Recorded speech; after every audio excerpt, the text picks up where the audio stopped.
Hard Arcade. Next to Streets of Rage, it's my favorite beat-em-up. No lie, this game has everything I've come to expect from the genre, and it's all done with that classic Sega flair. Released in 1996, Die Hard Arcade may have been the first 3D beat-em-up, which is pretty amazing. So many genres made their leap to the third dimension with varying degrees of success by this point. Die Hard Arcade somehow managed this feat with incredible ease. Then again, what would you expect from the same guy that gave us Altered Beast and Golden Axe? Now, before I gush any more than I already have, I must mention the license. It's downright confusing seeing as how this little gem is known as Dynamite Deka in Japan. Why is that? Well, we don't know for sure. Many fans speculate the game was developed as an original IP, though Sega couldn't help but notice the similarity, so they acquired the license and made a few tweaks. That's the rumor, at least.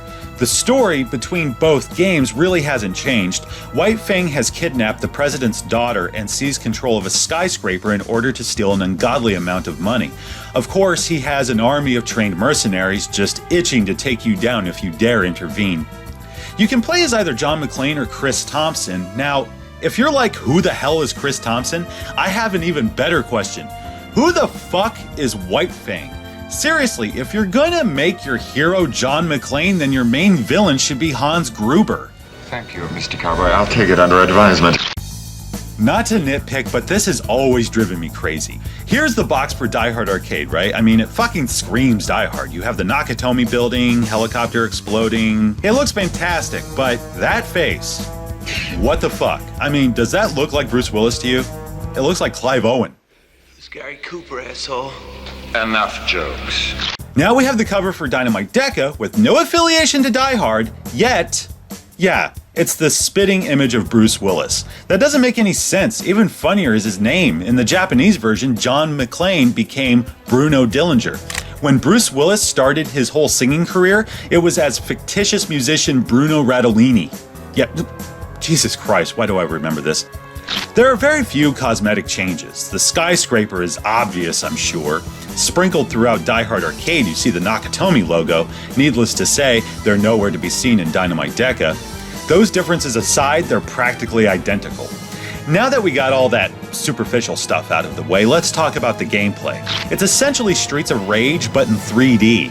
Sadly, there's no side-scrolling action here. Instead, you enter a room, lobby, hallway, whatever, beat ass, and move on to the next one.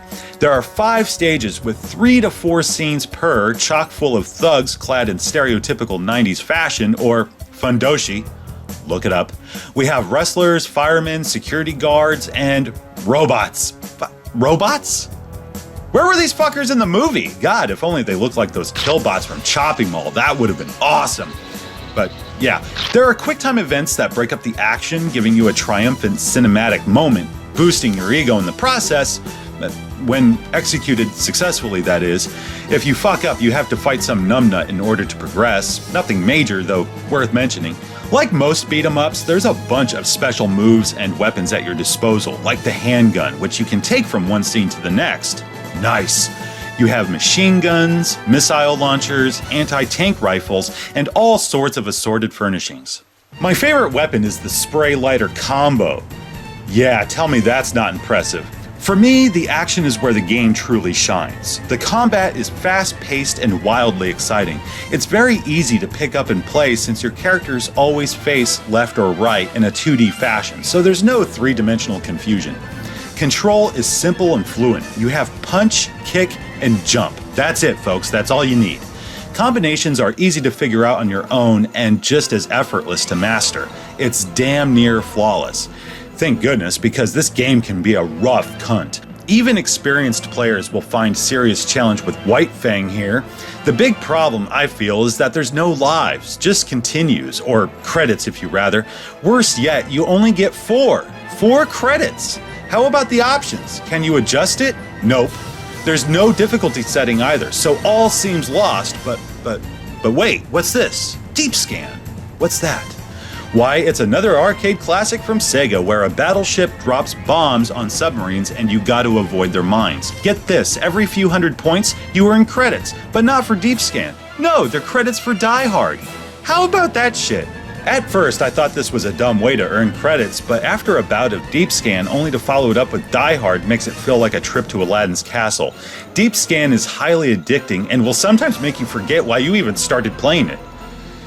Yeah, alright, back to the mayhem. I love the graphics. The game was developed using the STV Titan arcade board, which is based on the Saturn's unique architecture, making the transition almost seamless. Of course, being a sucker for details, I really dig on how his clothes get more and more tattered as the game goes on. I never caught that the first time I played it. The character models and environments are sharp, textures are detailed and vibrant. The cutscenes are exceptional since characters actually speak. I mean, their mouths actually move. We take this shit for granted now, but in 1996, this was next level. That wow factor has yet to diminish for me. It's been 20 years and that very same amazement comes rushing back each and every time, in spite of the dialogue. So there you are. You got here just in time. This whole building will explode in 5 minutes. But you won't live to see it anyway! Ha ha ha ha! Then we have the music. Howard Drawson's score is fantastic. It doesn't sound like Die Hard, though it does sound like an action movie. This man's responsible for some of the best video game soundtracks ever produced, and Die Hard is no exception. Whenever I win a game, I always sit through the credits, just for the music.